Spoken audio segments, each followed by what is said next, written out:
When my father-in-law passed away, my lazy husband inherited $75 million, or at least he thought so, and immediately threw me away like trash. He laughed savagely, shoved me out the door, and spat out cruel words. "Now you're nothing! I don't need you anymore, you useless woman." But when my father-in-law's lawyer walked in, his face turned deathly pale. If you've ever been treated badly, ever been looked down on, ever thought you had nothing left to lose, then this story is for you.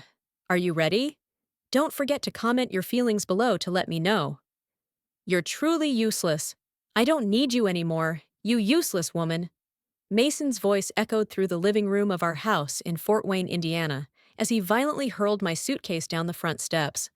It hit the concrete walkway with a dull thud, the zipper popping open slightly, spilling out the pile of clothes I had hurriedly packed.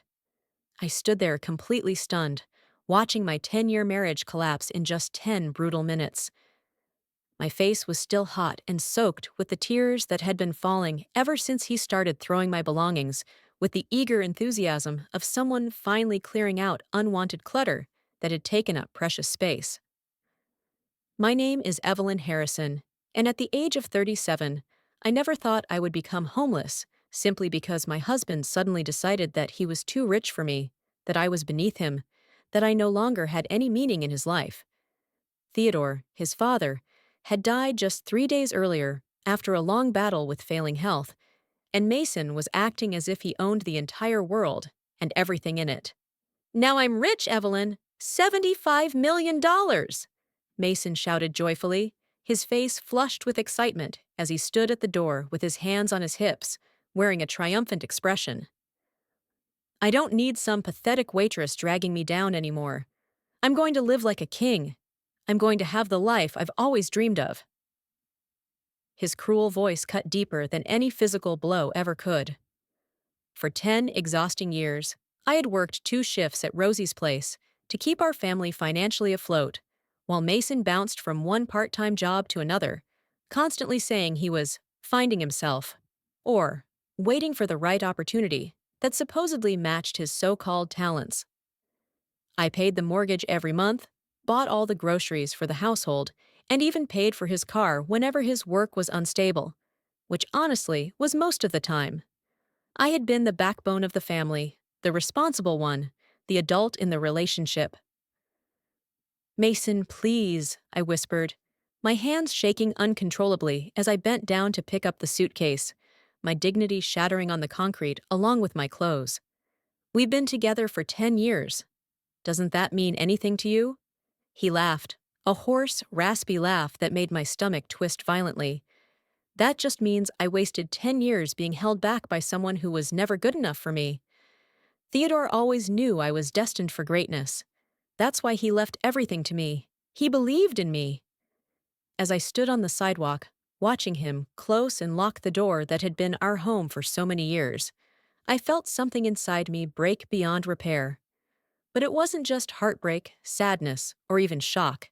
Something else was smoldering inside.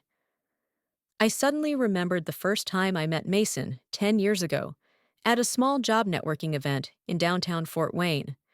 The room back then was packed with young, ambitious faces, everyone carrying business cards, dreams, and carefully polished success stories. I came only because my mom had said, "Maybe it'll open another door for your life."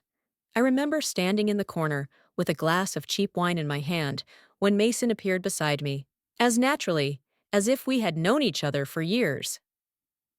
"You look like someone who actually works for a living," he said, smiling a very charming smile, too smooth for me to be on guard in time.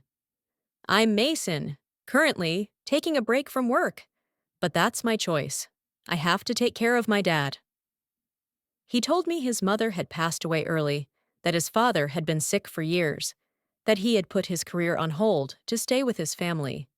In a room full of people showing off new cars, hunting for high-bonus jobs, or talking about how to enjoy life, his story of devotion softened me.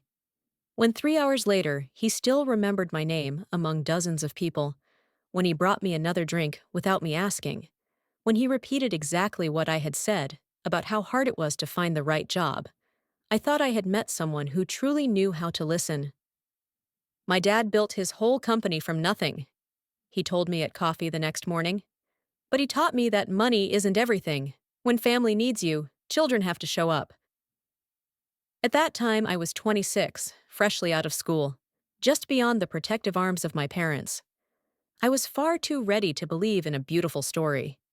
Mason's energy, his confidence, even the way he turned long-term unemployment into a pause to prepare for the future, strategy, added a bit of color to my dull life. Only later did I understand that behind that story of devotion was just a man who lived entirely off others.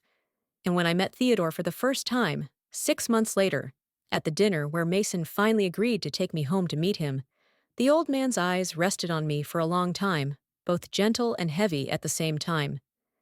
Theodore always treated me very well, clearly even better than he treated his own son.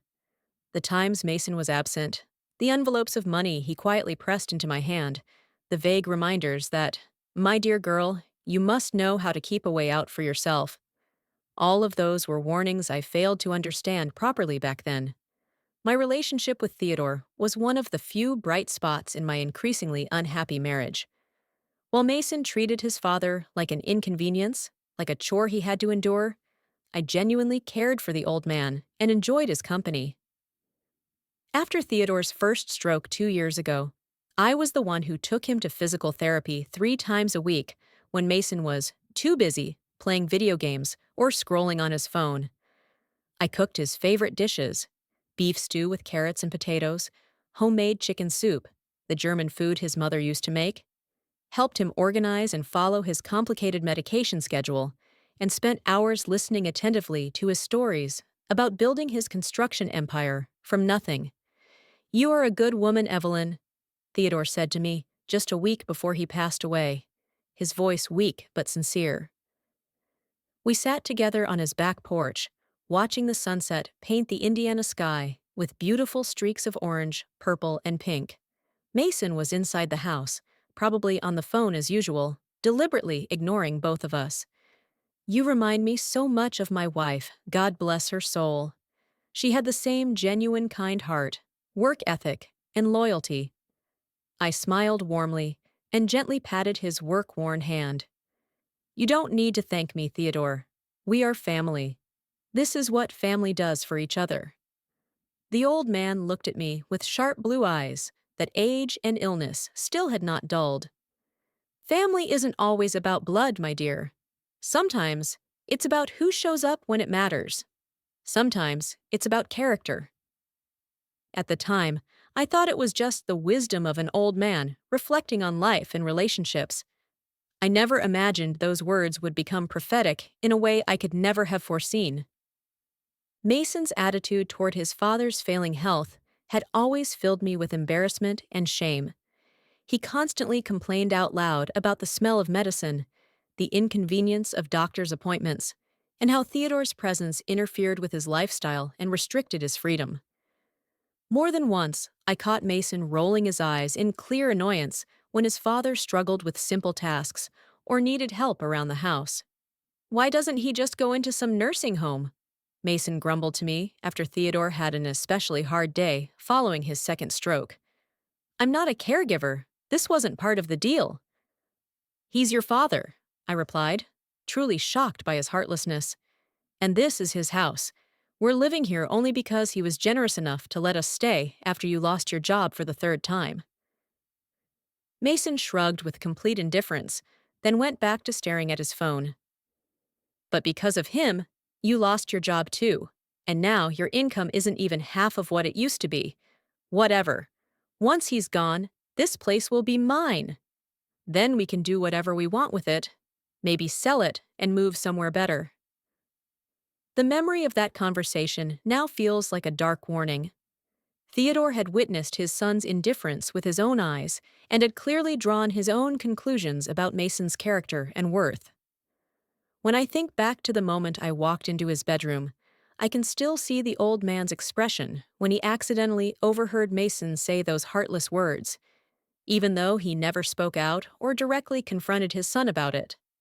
Now, sitting in my car in the parking lot of a cheap motel, staring at the $43 in my wallet, literally all the cash I have left in the world. I wonder whether Theodore saw something in those final months that the rest of us missed, whether he knew that the money he would leave behind would be squandered by his own son. The funeral was held small and simple. Theodore didn't have many close friends left alive, and Mason's behavior throughout the service was truly disgraceful and shameful. Instead of mourning his father or showing any sincere sorrow, Mason kept checking his phone and whispering to his brother Wyatt about the inheritance they believed would be valued. "I heard my dad's construction company was valued at $60 million last year," Wyatt whispered during the eulogy while the pastor was speaking. "Plus the house, the land, and all those investments." Mason grinned like a child eager for gifts on Christmas morning. "I'm thinking about buying a boat first. Maybe one of those big yachts I saw in Miami last year. And definitely a new car. Maybe a Porsche." I was deeply embarrassed by their behavior, but I was even more unsettled by something else I noticed. Gregory Rodriguez, Theodore's estate attorney, kept glancing at Mason with an expression I couldn't quite read. It wasn't grief or pity. It was closer to disapproval, mixed with a clear sense of anticipation, as if he knew something the rest of us didn't. After the service ended, Gregory approached me with genuine warmth and kindness. "Evelyn, I'm very sorry for your loss. Theodore often mentioned you in meetings. He cared about you a great deal." "Thank you, Mr. Rodriguez. He was a wonderful man. I will miss him terribly." Gregory nodded solemnly, then glanced at Mason, who was discussing vacation plans with Wyatt near the parking lot. "The will reading is scheduled for Thursday at 2 in the afternoon. Please make sure you're there." Something in his tone made me pause. "Me?" Mason said the lawyer told him it was for family only. Gregory's expression darkened slightly. "Theodore specifically requested that you attend. In fact, he insisted on it." As the guests began to leave, Mason was busy playing a voice recording about asset liquidation and researching tax issues related to large inheritances. I caught him typing, "Miami beachfront condo over $5 million," into his phone browser. Theodore's body had just been buried, and his son was already spending money that existed only in his imagination. Only moments later, Mason had contacted 3 real estate agents, scheduled a call with a property lawyer he found online, and started researching Lamborghini dealers. I stood up to say goodbye to Theodore's friends while Mason paced behind me, loudly talking about investment opportunities and diversifying his portfolio. His voice grew louder as more guests left, promising investments and partnerships that would become reality once his money cleared. $75 million, he declared, standing as if addressing a board meeting. "That's the value of my father's estate. I've spoken to my father's lawyer. Probate will be finalized right after the announcement." He handed me the divorce papers with the casual efficiency of someone closing a business deal. "I finally don't need your tiny paycheck anymore. You were useful for paying rent, but now you have no value to me at all." Those words should have destroyed me. They should have left me stunned, crying, begging. Instead, I felt something entirely different, a cold clarity like ice running through my veins. Theodore's voice echoed in my memory. "Wisdom is more important than wealth." The leather notebook he gave me lay inside my purse. "All right," I heard myself say, my voice still calm as I took the pen Mason offered. "But I want this handled properly through lawyers." "Whatever makes you more comfortable," Mason laughed, already picturing his Miami penthouse. "Gregory will handle everything. The estate, the divorce, all of it. A clean break." I signed carefully. Mason snatched the papers back, his wide grin looking almost painful. "You can come back for the things we bought," he said. "Consider it your breakup money." That conversation haunted me for 3 days after the funeral. Mason was so confident, so certain about his inheritance, that he had already begun making meticulous plans. For selling Theodore's house, buying luxury cars, and a new apartment. But there was something in Gregory's cautious attitude that suggested Mason's confidence might be badly misplaced. The lawyer looked at Mason the way a teacher looks at a student who hasn't studied for an important exam, but still expects to get an A. Sitting in a dull hotel room, eating a dry sandwich bought from the gas station next door, I suddenly thought about the small but meaningful moments I had shared with Theodore. The way he smiled warmly when I brought him his morning coffee just the way he liked it. The way he insisted on paying when I drove him to the grocery store. The way he sincerely thanked me for every kindness, no matter how small. Mason doesn't deserve you, Theodore had once said, when Mason was especially dismissive of my temporary job at the diner, calling it an embarrassment that his wife was just a waitress. A man should cherish a woman who works as hard as you do. Now, facing a shaky and frightening future, almost completely penniless, I clung to those words like a lifeline. Maybe Thursday would bring more pain and disappointment, but deep down inside me, something whispered that it might bring something entirely different. Thursday arrived with gray, gloomy weather that seemed to perfectly match my anxious mood. I had spent the previous night at the Comfort Inn, using up the last of my credit card to pay for the room. Mason hadn't called once to check on me or ask if I was okay, and every time I tried to call him to discuss practical matters, like our joint bank account and shared bills, he sent me straight to voicemail. Gregory Rodriguez's law office was located in a beautifully restored Victorian house downtown, with gleaming hardwood floors and walls lined with impressive leather-bound law books. The waiting room smelled faintly of leather and old paper, soft classical music drifting from hidden speakers. It was the kind of space that felt both traditional and quietly luxurious. Mason arrived exactly 10 minutes late, wearing a brand new suit that he must have bought with money from our joint account, without my knowledge or permission. He walked in with the swagger of a man who was absolutely certain he was about to become rich. Wyatt came with him, and neither of them could really hide their excitement and anticipation. "Sorry I'm late," Mason said to the whole room, his voice showing no real remorse at all. "I was on the phone with a yacht broker in Florida. Gotta start planning how to spend all this money, right?" He glanced at me, sitting quietly in the corner with open disdain. Then his expression shifted into slight irritation. "This is a family matter. She shouldn't be here." Gregory Rodriguez stepped out of his office before I could react or defend myself. He was an elegant man in his early 60s, with neatly trimmed silver hair and a calm, authoritative presence that immediately inspired trust.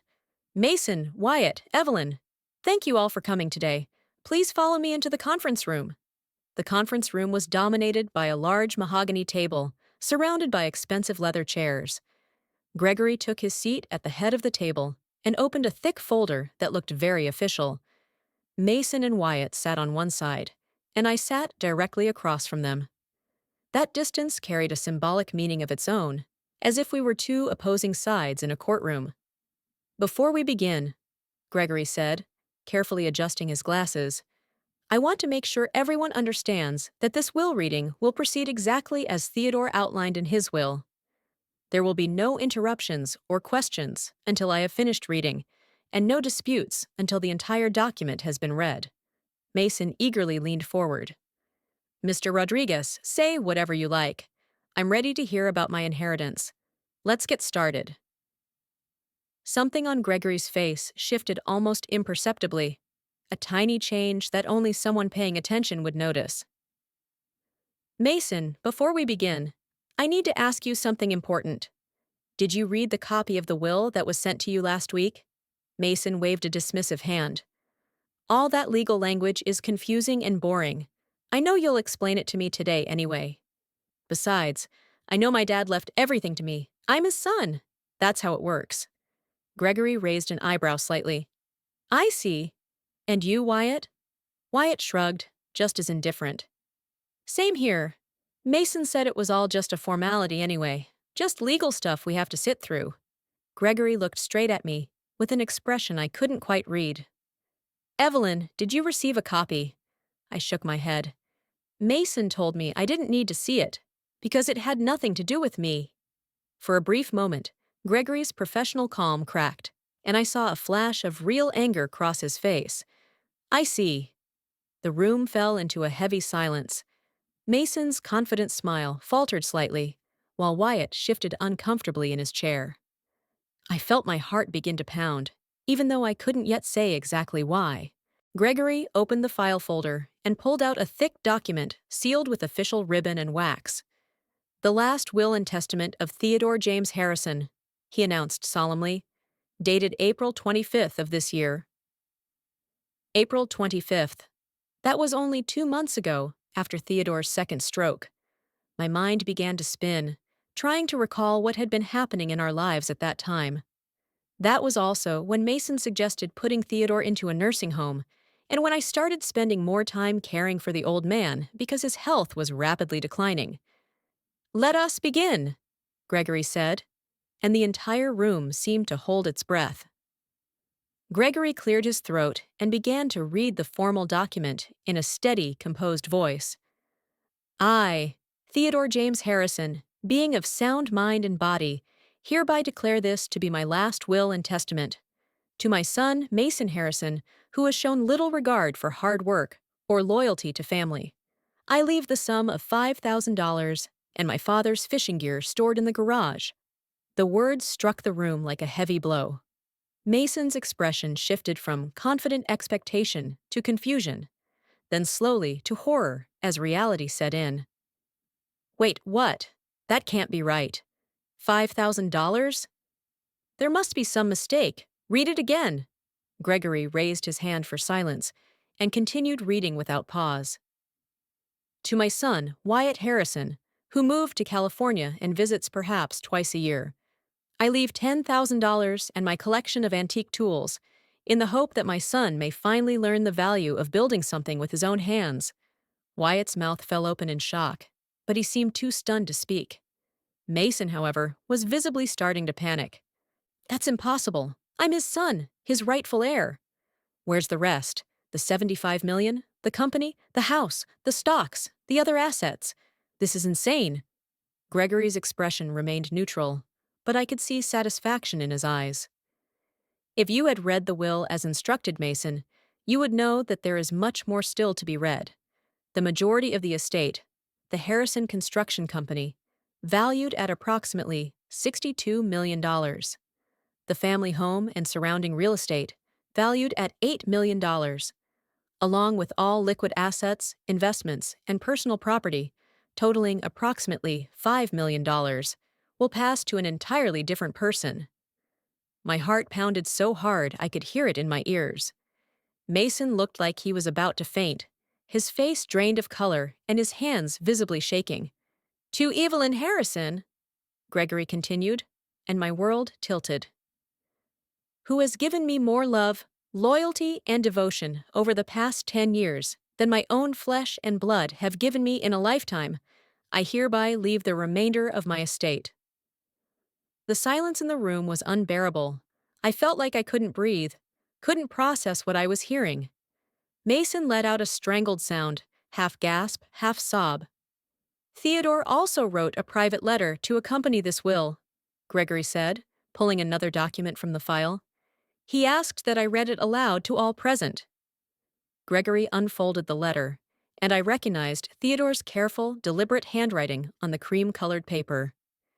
"My dear Evelyn," he began, "if you are hearing these words, then I have passed on, and for the first time you will learn that I chose to leave my life's work to you rather than to my sons. This decision was not made lightly nor in anger.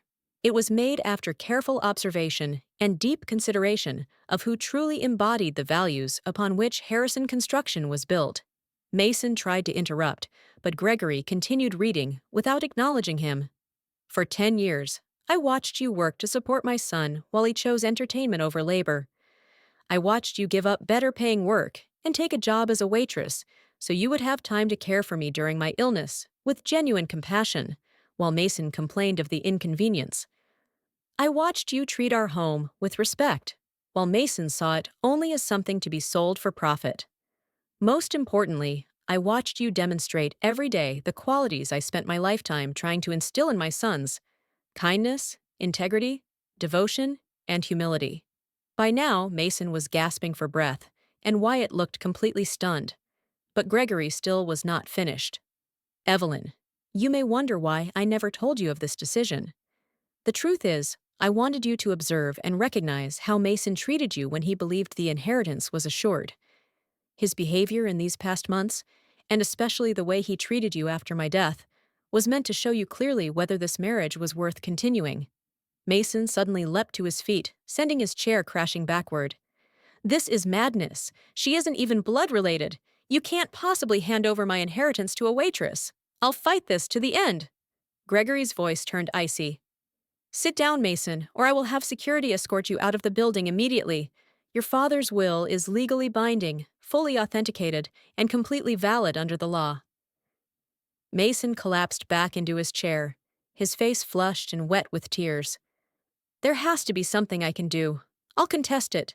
I'll prove he wasn't of sound mind. He was old and sick. I anticipated that response, Gregory replied calmly. Theodore underwent a comprehensive psychological evaluation just a few weeks before signing this will. Dr. Elizabeth Morrison, the psychiatrist who conducted the evaluation, found him to be fully competent and of sound mind. Her detailed report is part of the permanent record. He returned to the letter. Evelyn, I hope you will use this inheritance wisely. Harrison Construction has 53 employees, and they are good people who deserve security. The company is profitable and has been well managed by my director, William Hargrove, who has worked with us for 22 years. I trust that you will keep him on and gradually learn from his experience. For the first time since the reading began, I found my voice again. Mr. Rodriguez, I don't understand. How did Theodore know Mason would treat me this way? Gregory set the letter down and looked at me gently. Theodore called me the day before he passed away. He told me that Mason had already started planning to sell the house and had consulted a lawyer about divorce. He asked me to make sure you attended this will reading because he knew Mason might try to exclude you. The room seemed to spin around me as I slowly understood everything that had happened. Theodore had not only seen Mason's true nature, but had also planned this moment with the precision of a military campaign. There is more, Gregory said, returning to the letter. Mason, if you are hearing these words, know that I still love you as my son. But love alone cannot excuse a lifetime of living off others. Perhaps losing what you never truly earned will teach you the value of work and the importance of treating people with respect. Wyatt, the same applies to you, although your fault lies more in indifference than in cruelty. Mason was now sobbing uncontrollably, finally faced with the brutal reality. He had thrown away a marriage and revealed his true nature, and in doing so had accidentally destroyed the inheritance he had been so certain of receiving. The room seemed to shrink around Mason. The few seconds of silence stretched so long that I could hear the ticking of the second hand on the wall clock and even the wind slipping through the trees outside the window. That's all? His voice went hoarse, as if stuck in his throat. $5,000? Gregory did not answer right away. He simply closed the file in front of him, lifted his eyes to Mason with a calm, professional look that made the contrast between them even sharper. That's correct, $5,000 and your grandfather's fishing equipment, as Theodore stated very clearly. He paused for a beat, then added in an even tone, Your father felt that was enough for you to start over, and hopefully to learn the value of work and loyalty. The silence that followed his words was so dense that even the traffic noise from the busy street outside seemed to soften. Mason stared at the stack of papers as if he looked long enough, the lines of text might rearrange themselves and turn back into the $75 million he had been bragging about to everyone. The stiff new suit he was wearing, bought with money from the joint account that I had worked myself to exhaustion to fill, suddenly looked loose on him, like a child trying to wear an adult's clothes. Then came the bargaining. Evelyn, please! Mason turned fully toward me, for the first time since I had entered this room, actually looking at me. We can talk this through. We can fix this. His eyes were red, his voice trembling, but not with remorse. With fear. I could tell the difference clearly. I rushed things. I was shaken by Dad's death. I said things. You know how people lose control when they're grieving. We don't have to divorce. We can withdraw the papers, start over. I looked straight at him. You said I was useless. That I was excess baggage you didn't need to carry anymore. I didn't mean that. He cut in quickly, reaching toward me as if he could pull the cruel words back out of the air. I was just. I was in shock because Dad died. You know, I've always had trouble dealing with loss. You can't hold a few angry words against me, too. The names of yacht brokers in Florida are still in your call history, Mason, I said slowly, without raising my voice, without trembling. You started looking up yachts and new apartments right at his funeral. You didn't cry. You planned how to spend money. Mason's face twitched, as if slapped, but he couldn't find a word to argue back. And when he couldn't pressure me with soft words, he switched his tone so fast that it felt like another door inside him had suddenly swung open. We can split it, he said in quick, gasping bursts. How much do you want? 50-50? 30-70? Think about it, Evelyn. 75 million. However we split it, we're set for life. You can keep working if you want, open your own diner, do charity work, whatever you like. Outsiders will look at you and say you're too greedy to take everything. I remained still, my hands clasped together on the wooden table, the cold memory of my wedding ring still on my finger even though I had taken it off 3 days earlier, at the motel. You still don't understand anything, do you? I asked quietly. This isn't a story about how to divide things fairly. This is a story about who someone becomes when they think they have everything in their hands. Mason drew in a sharp breath, then changed tactics once again.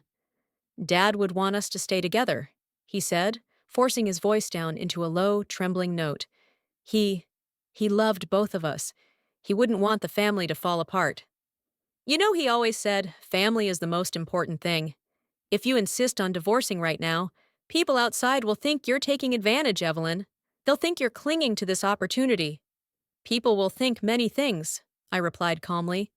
But only a few truly know the truth. And he was one of them. I gave a slight nod toward the will in Gregory's hands. And now, so is the court. When he realized that pleading, persuading, and promising were no longer working, Mason lunged straight into the territory he knew best: threats. I'll contest it! He sprang up, his leather chair scraping backward, with a sharp screech across the wooden floor. I'll drag this to court. I'll prove he wasn't of sound mind. I'll show the whole world what you did, how you brainwashed him, turned him against his own son. You think I'll just sit back and watch you take everything? Not a chance. His voice echoed between the wood-paneled walls, crashing against the shelves of leather-bound law books, like a chaotic storm hitting the surface of a still lake. Gregory remained seated, back straight, hands folded calmly in front of him, eyes as unruffled as a sheet of glassy water. Mr. Harrison, he said, his voice low but clear. As I have explained, Theodore's will was drafted while he was fully competent, notarized, and witnessed properly. Theodore updated his will several times over the past 3 years, each time adding more specific provisions regarding your inheritance and that of your brother. We have medical evaluations, clinical records, and statements from his physicians confirming his mental capacity at the time of signing. Mason slammed his palm onto the table, sending a small crystal paperweight jumping briefly before settling back into place. You can say whatever you want, he snapped. But what about her? What did she do, huh? She stayed right by him every day. She whispered all that nonsense about kindness and responsibility into his ear. This is elder coercion. This is psychological abuse. I will. Mason, I cut in, saying his name for the first time without any title or pronoun attached. For nearly 10 years, you lived off my paychecks and called it a temporary break to find the right opportunity. You lied to your father that you took care of him every day, while it was me who drove him to physical therapy, cooked his meals, and gave him his medicine. You counted down the days of his life the way people count down to Christmas, except what you were waiting for wasn't love. It was a number in your bank account. I stood up, calmly straightened the crease in my slacks, and realized that I was no longer shaking. The anger had passed long ago, replaced by something else, cold, clear, and unmovable. And the moment you thought you no longer needed me, you threw me out like a trash bag. Your father wasn't brainwashed by me. He simply opened his eyes to his own life and finally accepted the truth about his son. Tears began to spill, this time no longer under his control. Mason collapsed back into his chair, both hands clutching his head, like a child being unfairly scolded by a teacher. If this had been the first time I'd ever seen him cry, I might have softened, but I had once stood outside the bathroom, listening to him practice crying in front of the mirror for a negotiation with a former boss, trying out different pitches and degrees of sobbing to see which sounded most convincing. I knew exactly who these tears belonged to. Mason looked up, his eyes bloodshot. He pointed straight at me. "You're just holding it in my place. All that money, that company, in the end, it'll only exhaust you. You think they'll respect you more just because it's in your name?" Gregory cleared his throat softly. "Mason, you still seem not to understand. The company, the properties, the investment accounts, all of it is now Evelyn's legal property, effective as soon as the transfer procedures are completed. That is not holding it in someone else's name. That is ownership." He turned toward me, his gaze softening. "As for the divorce, Evelyn, if you wish to proceed, I will make sure that all assets currently in your name are fully protected during the marital property division." "I wish to proceed," I said without hesitation. "There is nothing in this room, no number, no document, that makes me want to change that decision." I looked at Mason one last time. "You were right about one thing. Money reveals who people truly are, and you proved that better than anyone." Another chair scraped violently across the floor. Mason leapt up again, this time not from pain, but from naked rage. "You're all in on this together," he shouted, pointing first at me and then at Gregory. "You and him were against me from the start. You staged this whole damn play, read every word just to humiliate me. You can't do this to me. I'll—" The conference room door opened without a knock. A tall security guard in a dark blue shirt, with a small name badge on his chest, stepped inside, stopping at the doorway, but impossible to ignore. "Is there a problem, Mr. Rodriguez?" he asked calmly. "Nothing serious," Gregory replied, without turning his head. "But if Mr. Harrison requires assistance, finding his way out, please help him." For a few seconds, Mason looked around like a trapped animal, searching desperately for the smallest opening to escape. Then everything seemed to collapse. His shoulders sagged, the hand that had been pounding the table fell limp, and the eyes that had once burned with ambition were now nothing but hollow pits of panic. "Evelyn," he repeated, this time his voice hoarse and small, like a prayer whispered in an empty church. "We could have had everything. Don't you understand?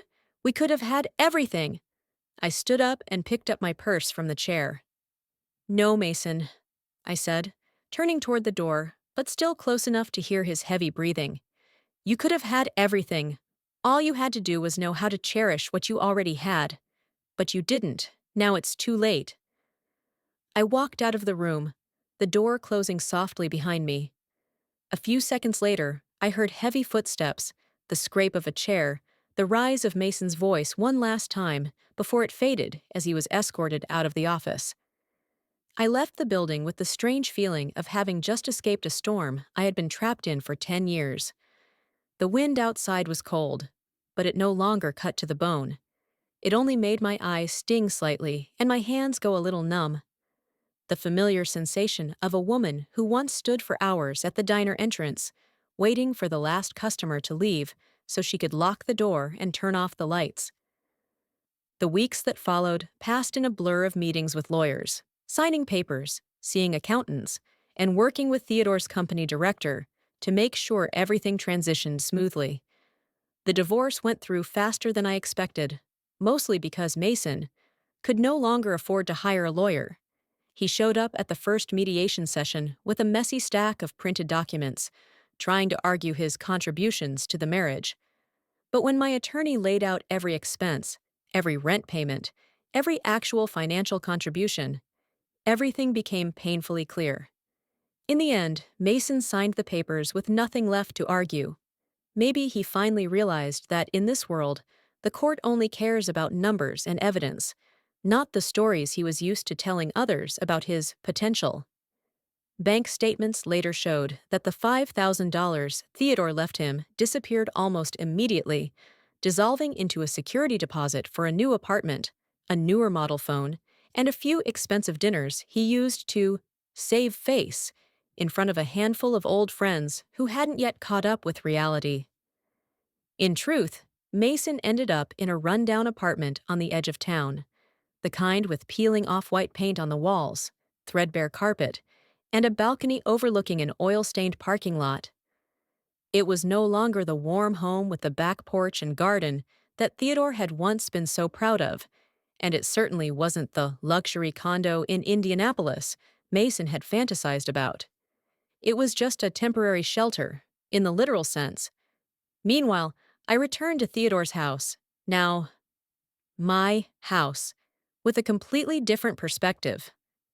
That house, with its wooden steps worn smooth by family footsteps, the lingering scent of old wood and coffee in the kitchen, had once been a place where I felt like an outsider, living on borrowed ground, always trying to prove I deserved my fragile place. I started with small things: dusting Theodore's picture frames, scrubbing the dull stainless steel sink, gathering the piles of old bills Mason had scattered across the counter. I patched the nail holes in the walls, replaced the yellowed curtains with lighter, brighter ones. Every morning, when I brewed coffee, I threw open the kitchen windows and let the light flood in, instead of keeping the curtains tightly closed the way Mason always liked. One afternoon, standing on the back porch, where Theodore used to sit with me watching the sunset, I thought about something he once said: "Family isn't always blood." Back then, I thought he was only comforting me. Now I understood that he had been laying the very first stone on the path he would later build for me to walk. I began attending a women's support group in the city, a place where wives, mothers, and women who had experienced financial abuse and emotional control told their stories to one another. A few of them were former regular customers at the diner where I used to work, and when we met again, they were surprised to see me in a different role, no longer wearing an apron behind the counter. We sat around plastic tables, sharing things that each of us once thought we were facing alone: husbands who wouldn't let us handle money, who forced us to quit our jobs, who put every asset in their own name, and then threatened to throw us out if we dared to object. The money Theodore left me wasn't just a number. It was a rare chance to turn those stories into something more than shared sorrow. I met with Gregory, with several other lawyers and accountants, and together, we talked through the creation of a foundation. We argued over the name for 2 weeks. In the end, I chose the one I knew he would have smiled softly at and nodded in approval if he were still alive: the Theodore Harrison Foundation for Women's Independence. The foundation started modestly: a few workshops on personal financial management for women, free legal consultations about property rights in marriage, small group sessions on how to plan an exit from a toxic relationship. I used the large living room in Theodore's house as the board meeting space, hanging a photograph of him in the central spot, a picture of him smiling gently on the back porch, a coffee cup in his hand, eyes squinting in the sunlight. Beneath the photo, I placed a small plaque, built with kindness and clarity. News of Mason reached me not through the media and not through Gregory, but through smaller, quieter channels. Scattered remarks from former coworkers, old neighbors, an occasional offhand comment. One woman who used to work the evening shift with me at Rosie's place said she had seen him at a job fair in the mall, still in a fitted suit, but with frayed cuffs, dulled shoes, and a hastily knotted tie. He was standing at the recruitment booth of a call center customer service company, handing his resume to the interviewer with a stiff smile I knew by heart. Another person, the bank employee where we once opened our joint account, said Mason had come in asking about a loan to start a business again. When she explained that he had no collateral, no access to any of Theodore's accounts, and a financial history that didn't meet the standards, he stood frozen at the counter for nearly 10 minutes, like someone who had just heard a completely foreign language. In the end, security had to ask him to leave when he began muttering that there must be some mistake. The piece of news that made me think the most came from a phone call from Mrs. Lewis, the neighbor who lived 2 houses down from Theodore's. The same woman who used to bring over apple pie every Thanksgiving. Evelyn, I wanted to tell you, her voice was soft but clear. I've been seeing Mason these past few days. He moved into an old apartment a few blocks away, the kind with just one bedroom, peeling paint on the walls, and a tiny little balcony. He's lost a lot of weight, his beard's grown out patchy. His shirts aren't ironed like they used to be. Yesterday, I saw him carrying a plastic bag back from the discount store, all instant noodles and canned food. That boy used to brag to me that he was going to buy a house in Miami. Now, she let the sentence trail off. I didn't hear any gloating in her voice, only a sadness mixed with disappointment. I felt the same. It turned out Mason had gotten a job, a call center customer service agent for a company that cold calls people to sell extended warranties for household appliances. A distant acquaintance of his, who still kept in touch with a few people from the old days, described the scene with a bitter edge. Mason sitting in a tiny cubicle, wearing a headset, reading off a prepared script line by line, trying to convince complete strangers to spend a few more $100s to insure their washing machines or refrigerators. The man who once dreamed of yachts, luxury condos, and million-dollar opportunities now had to count every minute of his shift to meet call quotas, paid by the hour with a meager commission. The $5,000 from the will, the opportunity Theodore had intentionally left him, was long gone. Call center pay isn't terrible, but for someone who had never learned how to budget, never knew what saving meant, it was like pouring water into a basket. For the first time, Mason had to choose between paying rent a few days late or cutting back on food. For the first time, he had to learn how to live without the fantasy of a pile of money falling from the sky. Meanwhile, my life did not turn into a fairy tale. No one waved a magic wand and made everything easy, but it became quiet. I learned how to run a company I had never imagined I would lead, not by pretending I was suddenly brilliant, but by listening to the people who had been with it for years. William Hargrove, the director Theodore mentioned in his will, became my patient mentor. He explained every financial report, every contract, every project, reminding me to ask again whenever I didn't understand. He chose you because of how you treat people, William told me during one afternoon meeting. Not because you already know how to read a balance sheet, the rest can be learned.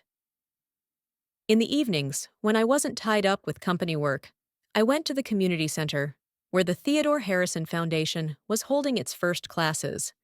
We started with the very basics: how to make a simple budget on a single sheet of paper, how to tell the difference between needs and wants, the legal rights women have to their wages and shared marital property.